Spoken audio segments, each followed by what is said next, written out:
My name is Victoria, and I am 29 years old. The day of my sister's wedding at Grandview Country Club was supposed to be one of the happiest days of our family's life. The autumn leaves created a perfect backdrop. The venue sparkled with elegant decorations, and everyone kept telling me how beautiful I looked in my burgundy maid-of-honor dress. As Stephanie's older sister, I was meant to give a heartfelt speech about her journey to finding true love. But my parents had other plans. They wanted me to sit quietly, smile gracefully, and help maintain our family's perfect image. What they didn't expect was that I would grab the microphone anyway and tell the story they prayed would never be heard. Before I share what really happened that day, I'd love to know where you're watching from. Please drop your location in the comments and hit that like button and subscribe, because this story will show you exactly what happens when family secrets finally come to light. You won't believe how one wedding speech changed everything forever. Understanding my family requires knowing that everything we did was designed around maintaining appearances and protecting our reputation in Philadelphia's elite social circles. My father, Robert, was 54 years old and had built his career as one of the city's most successful corporate lawyers. He represented major companies and wealthy individuals, which meant our family name carried significant weight in business and social settings.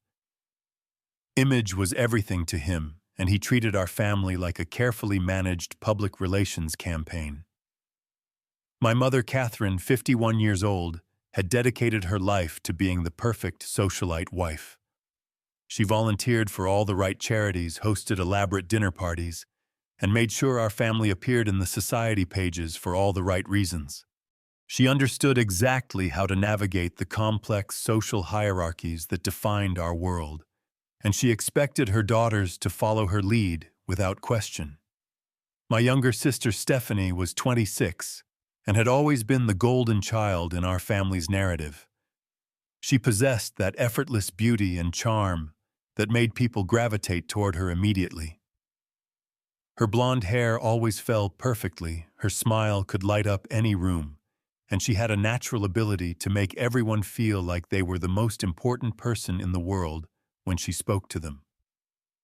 She was marrying Thomas, a successful investment banker from an equally prominent family, in what everyone described as the perfect match. My role in this family dynamic had always been clear. I was the responsible older sister who cleaned up messes and maintained stability behind the scenes. While Stephanie lived her life freely, I was expected to be the steady, reliable one who never caused problems or drew negative attention to our family. I had followed the expected path, perfectly graduating summa cum laude from medical school and completing my residency to become a pediatric doctor. Yet somehow my achievements were always treated as secondary to whatever Stephanie was doing at the moment. The pattern of covering up Stephanie's mistakes had started in high school and continued throughout her 20s. When she was arrested for driving under the influence at 22, my parents hired expensive lawyers and somehow made the charges disappear from public records. When she had an affair with her married college professor that ended his marriage and nearly destroyed his career, my parents managed the scandal quietly and transferred her to a different university. When she was caught shoplifting at several high-end boutiques, my parents paid restitution and used their connections to keep the incidents out of the news. Each time something happened, I found myself pulled into the damage control efforts. My parents would explain that family loyalty meant protecting each other, and that Stephanie just needed time to mature and settle down. They convinced me that my medical career gave me credibility that could help rehabilitate Stephanie's reputation when necessary. I became skilled at crafting explanations that sounded reasonable, finding ways to redirect conversations, and generally helping maintain the fiction that Stephanie was simply a young woman finding her way in the world. The wedding planning process had followed the same familiar pattern, with me doing much of the actual work, while Stephanie received all the credit and praise. I researched venues, coordinated with vendors, managed guest lists, and handled countless logistical details. Meanwhile, Stephanie focused on the fun aspects like dress shopping and menu tasting, always accompanied by our mother for elaborate shopping trips and spa days. As the wedding approached, I had prepared what I thought was the perfect maid of honor speech. It praised Stephanie's growth and maturity, highlighted her best qualities, and told heartwarming stories about our sisterly bond. I had practiced it dozens of times, crafting every word to sound genuine, while carefully avoiding any mention of the more problematic chapters in Stephanie's past. It was exactly the kind of speech my parents expected from me, supportive, loving, and completely sanitized of any uncomfortable truths. The day before the wedding, during our final rehearsal at the elegant Grandview Country Club, I began to sense that something was different about this particular crisis management situation. The venue was absolutely stunning, with soaring ceilings, crystal chandeliers, and floor-to-ceiling windows that overlooked perfectly manicured gardens. Everything appeared to be proceeding smoothly, with the wedding planner efficiently coordinating the ceremony timeline and the catering staff preparing for the reception. However, I couldn't help but notice the hushed conversations happening between my parents and various vendors throughout the afternoon. My mother kept pulling the wedding planner aside for private discussions, and my father spent considerable time on phone calls that he took outside, away from the main group. When I asked about these conversations, I was told they were simply handling last-minute details and ensuring everything would be perfect for tomorrow. During a break in the rehearsal, I overheard a conversation between my parents and the wedding planner that made my stomach drop. They were discussing what they called damage control protocols, including having additional security present and establishing clear procedures for handling any unexpected disruptions. The wedding planner mentioned having experience with managing difficult situations and assured my parents that they had contingency plans for various scenarios. That evening, as we were finishing dinner at the rehearsal gathering, an unexpected guest arrived who changed everything. Marcus, Stephanie's ex-boyfriend from 3 years ago, appeared at the restaurant looking nervous and determined. He was 28 years old, well-dressed, and clearly not someone who had simply stumbled into our private event. The immediate tension in the room was palpable, as my parents quickly moved to intercept him before he could approach Stephanie directly. What I learned in this conversation that followed completely shattered my understanding of what we were really dealing with. Marcus revealed that he had been quietly supporting Stephanie's secret daughter for the past 2 years. Emma was 3 years old, beautiful, and bore an unmistakable resemblance to Stephanie. Marcus had kept this secret out of love for Stephanie and hoped that she would eventually be ready to acknowledge her daughter publicly, but he could no longer remain silent while she married another man without revealing the truth. The existence of Emma explained so many things that had puzzled me over the past few years. Stephanie's frequent unexplained absences, her emotional volatility during certain periods, and her reluctance to commit fully to Thomas despite their long relationship, all made perfect sense now. She had been living a complete double life, maintaining her image as the carefree socialite, while secretly dealing with the responsibilities and emotions of being a mother. Stephanie's immediate response was pure panic. She begged Marcus to give her more time, promised that she would figure out a way to handle the situation after the wedding, and pleaded with him not to destroy what she described as her one chance at the stable, respectable life she had always wanted. She painted Thomas as someone who would never accept her if he knew about Emma, and insisted that revealing the truth would ruin not just her happiness, but our entire family's reputation. My parents' reaction was swift and predictably focused on containment. Within hours, they had arranged for Marcus to be paid a substantial sum of money to leave town immediately and remain silent indefinitely. They found him a job opportunity in another state, covered his moving expenses, and made it clear that this was not a negotiation, but an expectation. They treated Emma's existence as simply another problem to be managed through careful planning and strategic use of their resources. As I watched this latest crisis unfold, I realized that I had reached a breaking point in my willingness to participate in our family's elaborate deception schemes. The idea of a 3-year-old child being treated as an inconvenient secret that could be solved with money and manipulation felt fundamentally wrong to me. Emma deserved better than being hidden away to protect her mother's social standing, and Thomas deserved to know the truth before making what was supposed to be a lifelong commitment. The morning of Stephanie's wedding dawned with the kind of crisp, clear autumn weather that wedding planners dream about. The Grandview Country Club looked absolutely magnificent, with professional florists transforming the venue into something that belonged in a fairy tale.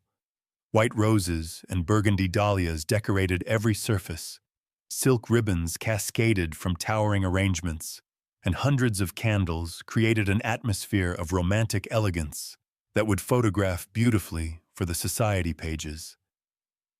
My parents were in full military operation mode from the moment they arrived at the venue. They had detailed schedules for every aspect of the day, backup plans for potential problems, and a level of coordination that would have impressed professional event planners. My mother carried a thick binder containing contact information for every vendor timeline, breakdowns for each component of the celebration, and what appeared to be contingency protocols for various emergency scenarios.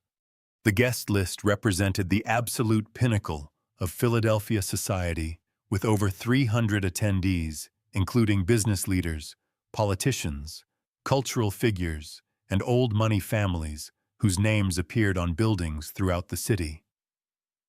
The groom's family had flown in from Boston and represented equally impressive social and financial credentials. This was not simply a wedding, but a merger of two prominent families, with implications that extended far beyond the personal happiness of the bride and groom. During the morning preparations, my parents gave me increasingly specific instructions about my role in maintaining what they called the perfect family image. I was told to keep my maid of honor speech short, sweet, and completely focused on positive memories and future happiness. They emphasized that this was not the time for personal expression or creative storytelling, but rather an opportunity to reinforce the narrative of Stephanie as the perfect bride who deserved her fairy tale ending. The most telling moment came during the sound check for the reception, when I discovered that my parents had deliberately arranged for my microphone to be cut during the speech portion of the evening. They claimed this was a technical precaution to prevent feedback problems, but their satisfied expressions when the microphone produced no sound made their real intentions clear. They had decided that they could not trust me to deliver the sanitized speech they had requested, so they were taking the decision completely out of my hands. This discovery crystallized everything I had been feeling over the past 24 hours. My parents' willingness to sabotage my ability to speak at my own sister's wedding demonstrated just how far they would go to control the family narrative. They preferred to have no speech at all rather than risk me saying something that might deviate from their carefully constructed version of events. Behind the scenes, I learned that the security measures my parents had arranged were specifically designed to keep Marcus and Emma away from the venue. They had hired private security personnel who were stationed at every entrance armed with photographs and strict instructions to prevent any unauthorized individuals from accessing the property.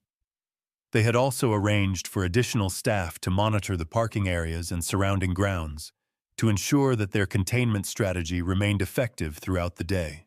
The most heartbreaking aspect of these elaborate precautions was the realization that Emma was being kept in a hotel room just 2 miles from where her mother was getting married. Marcus had brought her to town, hoping that Stephanie might change her mind and acknowledge her daughter, but instead she was spending this significant day hidden away like a shameful secret. A 3-year-old child was being treated as a threat to be neutralized rather than a family member who deserved love and recognition. As the ceremony time approached, I watched Stephanie transform into the perfect bride through professional hairstyling expert makeup application and a stunning designer gown that cost more than most people's annual salary. She looked absolutely radiant, and anyone observing from the outside would see exactly what they expected: a beautiful young woman marrying her Prince Charming in a celebration that represented everything wonderful about love and family. But I could see the tension beneath her perfect exterior. Her hands shook slightly as she applied her lipstick. Her laughter sounded forced during photographs, and she kept glancing toward the windows as if expecting someone to appear. She knew that her secret was barely contained, that the life she was building was founded on deception, and that everything could unravel at any moment if the truth emerged. The wedding ceremony itself proceeded flawlessly, with Stephanie looking like something from a dream as she walked down the aisle in her flowing silk gown. The string quartet played Pachelbel's canon perfectly, the flowers were positioned exactly as planned, and the lighting created an atmosphere of pure romance. Thomas waited at the altar, with obvious love and pride in his eyes, clearly believing he was marrying the woman of his dreams and beginning a life built on honesty and mutual respect. I performed my maid of honor duties with the practiced grace that years of family training had instilled in me. I held Stephanie's bouquet during the vows, adjusted her train when necessary, and smiled warmly for the countless photographs that would preserve this day for posterity. To everyone watching, I appeared to be the perfect supportive sister, sharing in the joy of this momentous occasion without reservation. The reception began with the same level of elegance and sophistication that had characterized every aspect of the wedding planning. The ballroom had been transformed into something magnificent, with round tables draped in ivory linens, centerpieces that reached toward the ceiling, and place settings that showcased the finest china and crystal. The menu featured dishes prepared by award-winning chefs, premium wines, selected by professional sommeliers, and desserts that were works of art in their own right. As dinner progressed, I watched my parents gradually relax as they realized their careful planning was succeeding. There had been no unexpected arrivals, no disruptions to the timeline, and no uncomfortable questions from curious guests.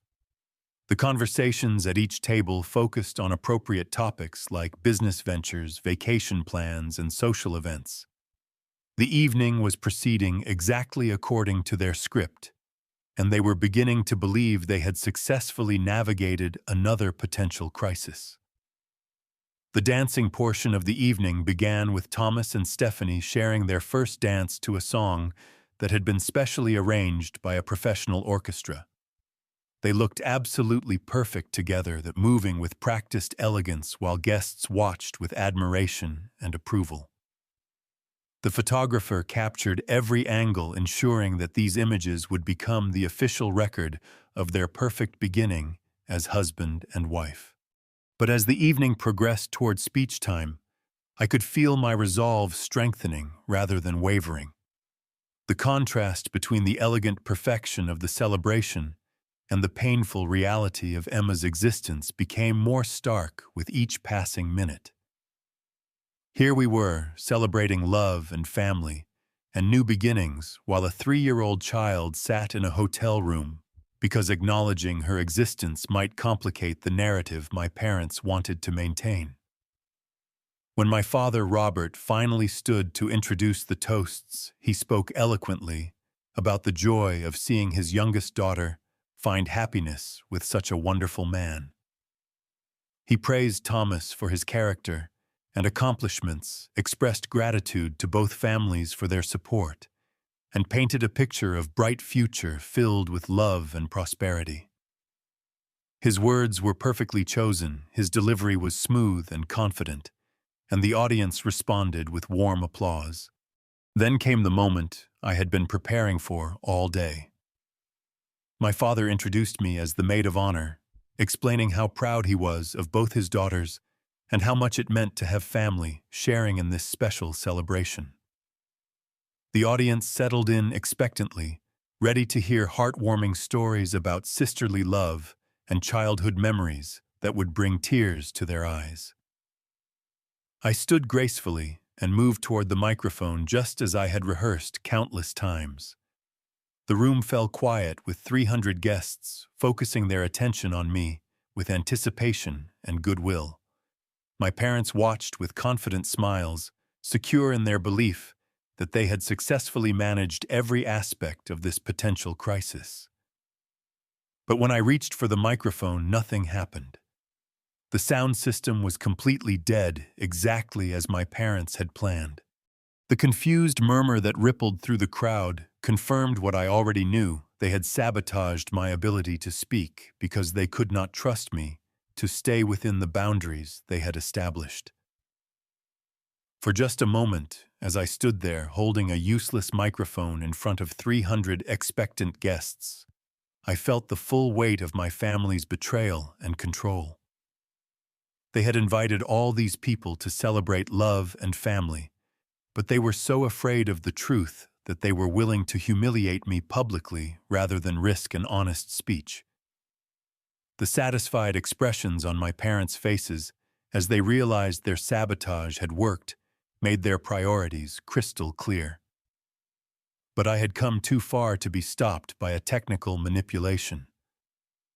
Without hesitation, I walked directly to the DJ booth where the backup sound system was located. The DJ, confused by the situation but willing to help, handed me his working microphone. As I walked back to the center of the room, now equipped with a functioning microphone, I could see the horror dawning on my parents' faces as they realized their plan had failed. The crowd settled back into expectant silence, though there was now an undercurrent of curiosity about the technical difficulties and my unusual response to them. Some guests were probably wondering why the maid of honor was being so persistent about giving her speech, while others might have sensed that something more significant was happening than a simple equipment malfunction. I began my speech exactly as everyone expected, with warm words about knowing Stephanie my entire life and watching her grow into the beautiful woman standing before us. I talked about childhood memories, shared experiences, and the special bond that exists between sisters. For the first few minutes, my parents probably thought I was going to deliver the sanitized version after all, despite the drama with the microphone. But then I began to deviate from the expected script. Instead of generic praise and heartwarming anecdotes, I started telling specific stories about Stephanie's journey to this moment. I mentioned the challenges she had faced, the mistakes she had made, and the lessons she had learned along the way. I could see confusion beginning to spread through the audience as my speech took an unexpectedly honest turn. "You all know Stephanie as the perfect bride standing before us tonight," I continued. "But I think you deserve to know the real woman Thomas is marrying, because her story is actually much more interesting and complex than the simple fairy tale version you might have heard." The room was now completely silent, with every guest focused intently on my words. My parents had half risen from their seats, clearly debating whether to physically intervene but uncertain about how to stop me without creating an even bigger spectacle. Stephanie's face had gone completely pale, while Thomas looked confused, but not yet alarmed. I began systematically revealing the carefully hidden chapters of Stephanie's life that my parents had worked so hard to erase from public memory. I talked about the DUI arrest that had been expunged from official records through expensive legal maneuvering. I described the affair with her married college professor that had destroyed his family and nearly ended his academic career. I explained the pattern of shoplifting at high-end boutiques that had been quietly resolved through financial settlements and family connections. With each revelation, the atmosphere in the room grew more charged and uncomfortable. Guests began whispering to each other, trying to process what they were hearing and determine how they should respond. Some people looked shocked and disapproving, while others seemed fascinated by this unexpected glimpse into a world of secrets and scandals they had never suspected existed. My parents finally found their voices and began trying to interrupt, standing up and calling out that I should stop talking immediately. But their attempts to silence me only drew more attention to what I was saying and made the audience more curious about why they were so desperate to prevent these stories from being told. The more they protested, the more credible my revelations became. But I had saved the most significant revelation for the last, the secret that would change everything for everyone in that room. After establishing the pattern of covered-up scandals and family enabling, I was ready to share the truth that would make it impossible for anyone to pretend things could simply continue as they had before. The final revelation required careful timing and presentation to achieve maximum impact. I paused in my speech, allowing the tension in the room to build, while guests processed what they had already heard and wondered what could possibly come next. My parents were now frantically trying to signal hotel staff to cut power to the sound system, but their obvious desperation only made the audience more invested in hearing the rest of my story. "Thomas," I said, addressing the groom directly, "I need to tell you about Emma. She is 3 years old, absolutely beautiful, and she has been waiting in a hotel room 2 miles from here while her mother married you tonight." The silence that followed this statement was unlike anything I had ever experienced. It felt as though every person in the room had simultaneously stopped breathing, creating a vacuum of sound and movement that seemed to stretch endlessly. Thomas stared at me with complete incomprehension, while Stephanie made a small, strangled sound that might have been a sob or a gasp. "Emma is Stephanie's daughter," I continued, my voice carrying clearly through the absolute quiet. "She has been kept secret from you, from most of our family, and from everyone in this room, because my parents decided that acknowledging her existence would complicate the perfect image they wanted to maintain for tonight." At that moment, as if summoned by my words, Marcus appeared in the ballroom doorway, carrying a beautiful little girl with blonde hair and Stephanie's unmistakable blue eyes. Security had apparently been overwhelmed by the chaos inside the reception and had failed to maintain their perimeter effectively. Marcus had been listening from outside and had chosen this moment to bring Emma forward, understanding that the time for hiding was over. The reaction throughout the ballroom was immediate and dramatic. Guests began standing up to get a better view. Others started talking loudly among themselves, and several people began moving toward the exits, as if unsure whether they should remain for what was clearly becoming a family crisis rather than a wedding celebration. The carefully orchestrated elegance of the evening dissolved into chaos within seconds. Stephanie's response was to deny everything, her voice rising to near hysteria as she insisted that I was lying, that Marcus was delusional, and that she had no idea why anyone would believe such an outrageous story.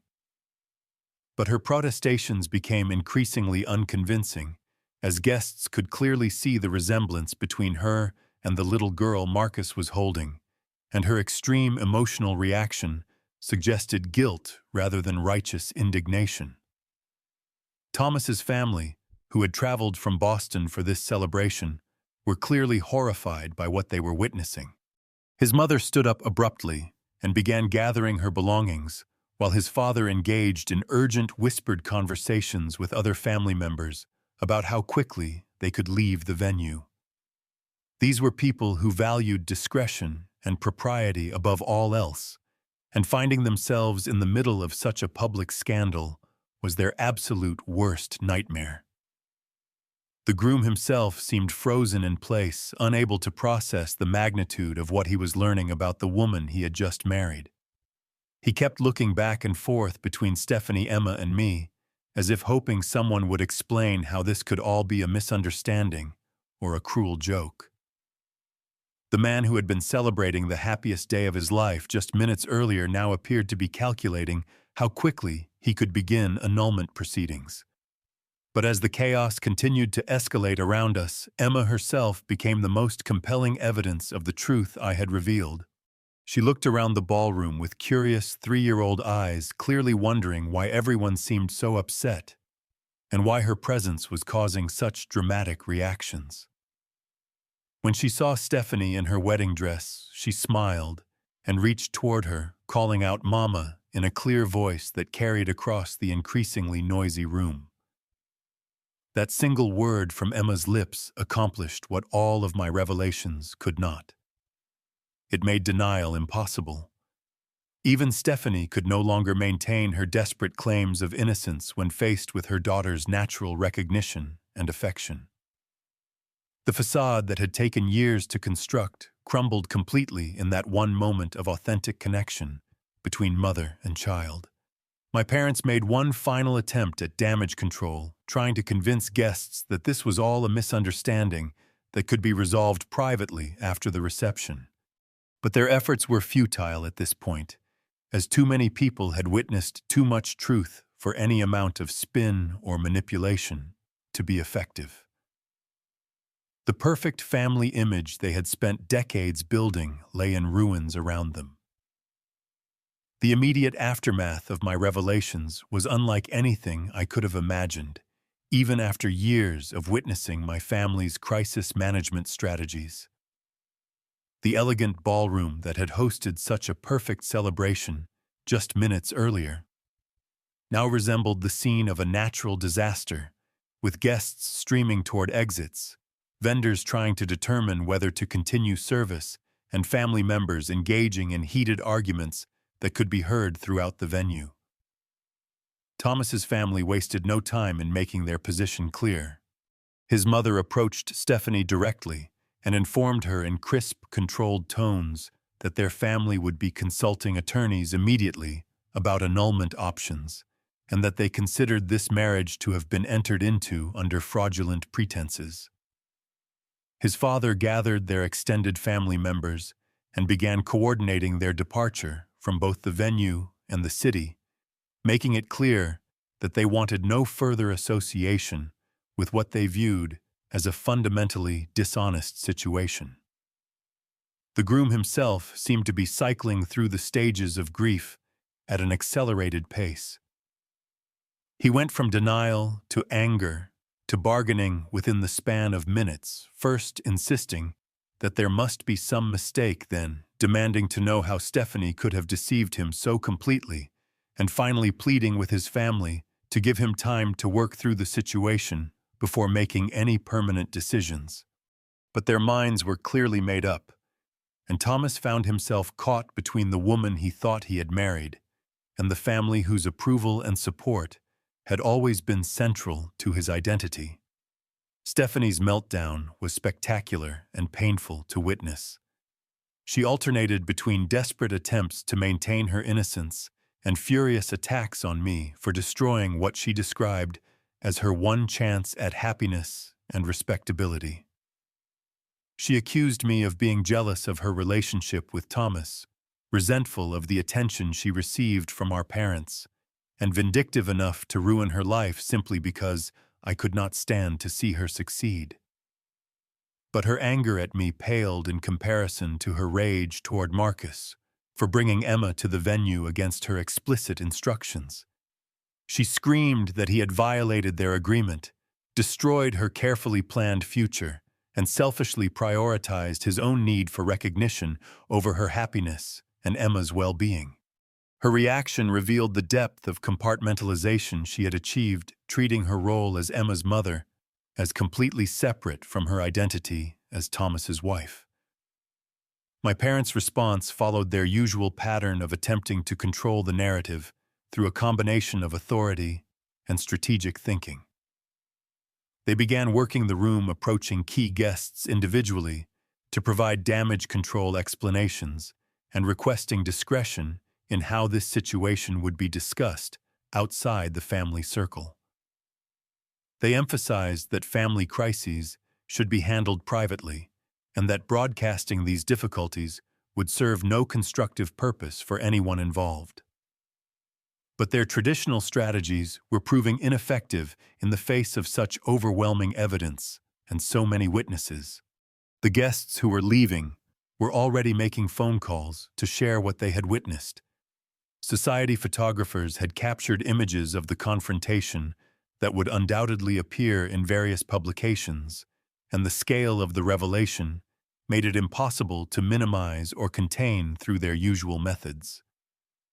The hotel staff found themselves in an impossible position, unsure whether to continue providing services for what was clearly no longer a celebration, or to begin cleanup procedures for an event that had devolved into family chaos. The wedding planner attempted to maintain some semblance of professional control, but her expertise in handling difficult situations had not prepared her for anything approaching this level of dramatic revelation and emotional meltdown.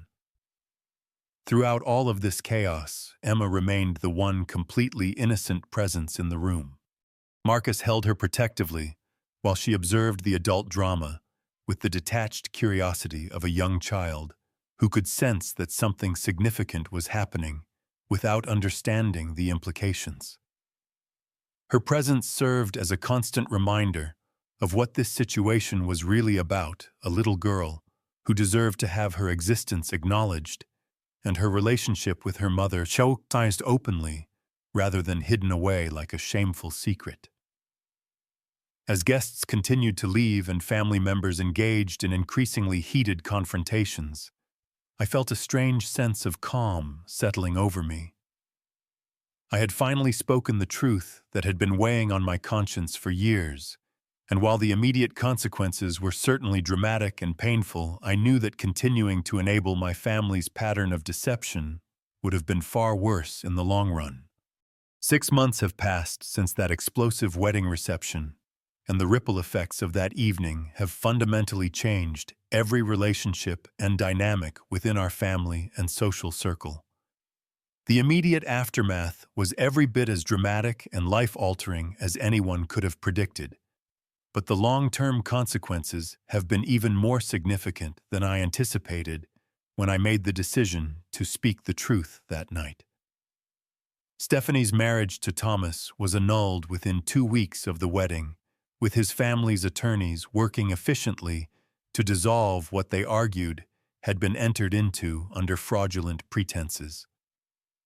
Thomas himself initially attempted to salvage the relationship, suggesting that they could work through the deception and build a future that included Emma, but the pressure from his family and his own inability to trust Stephanie after such a fundamental betrayal made reconciliation impossible.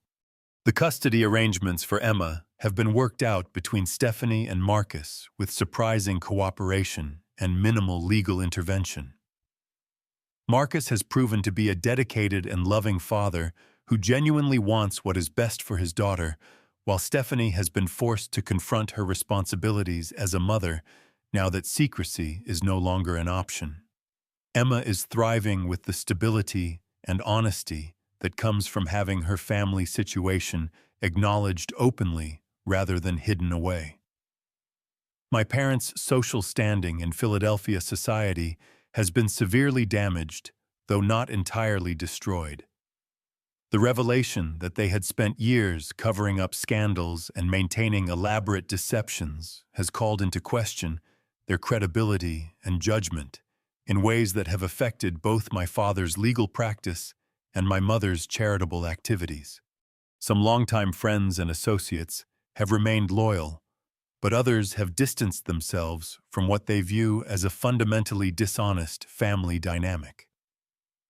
The most surprising development has been the response from our extended family members, many of whom have reached out to express support for my decision to speak the truth. Aunts, uncles, and cousins who had suspected that something was not quite right with our family's perfect image have validated my choice and shared their own observations about the unhealthy patterns they had witnessed over the years. Several family relationships that had been strained by years of carefully managed interactions have begun healing now that honesty has replaced performance. My own life has been transformed in ways that continue to surprise me.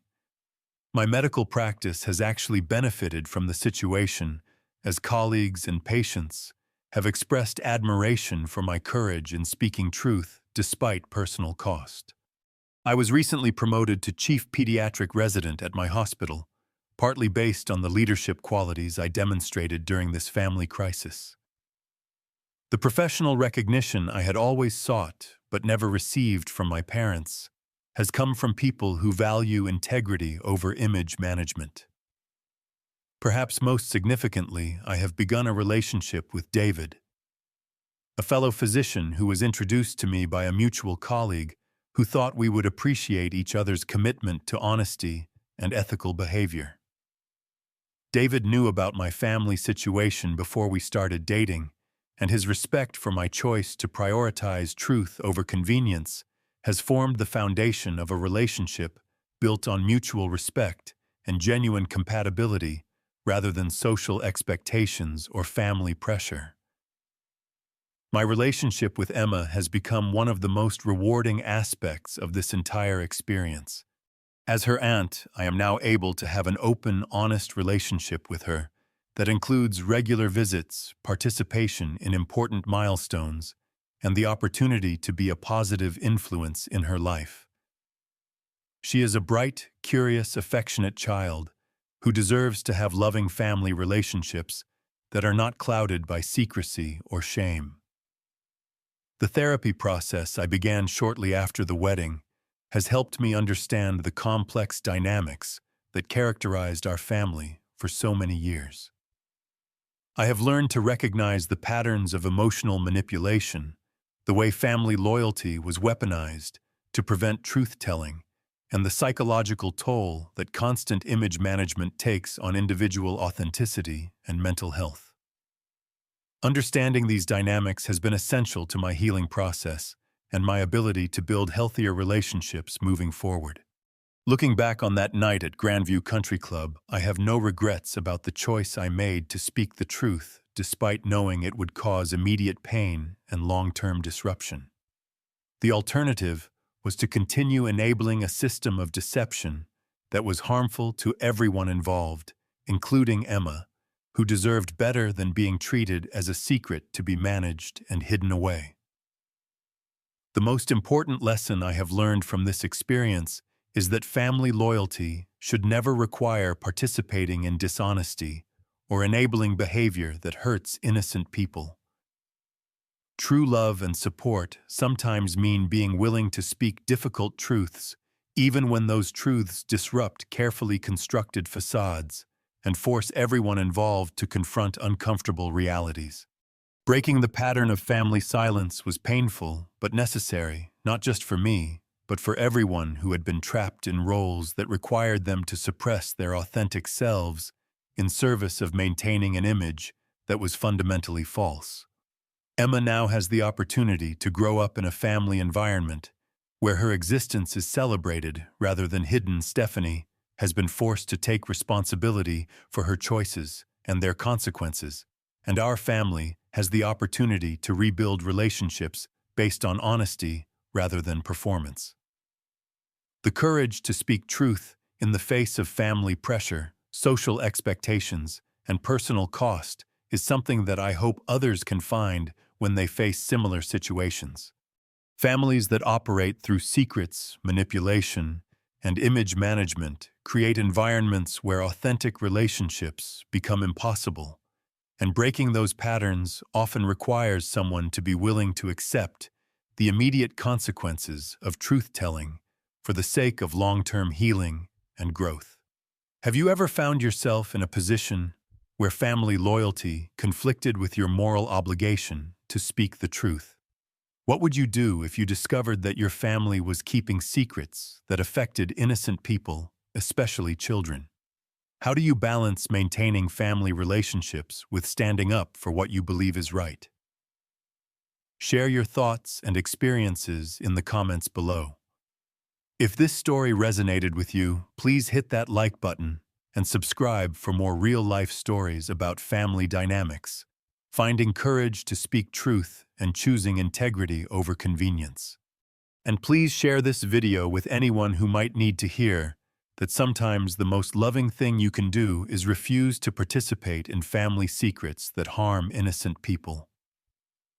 Thank you for listening to my story and for supporting the kind of honest conversation that can help all of us build healthier, more authentic relationships with the people we love. Remember that your integrity and moral courage are worth more than any family image, and that choosing truth over convenience is always the right decision in the long run.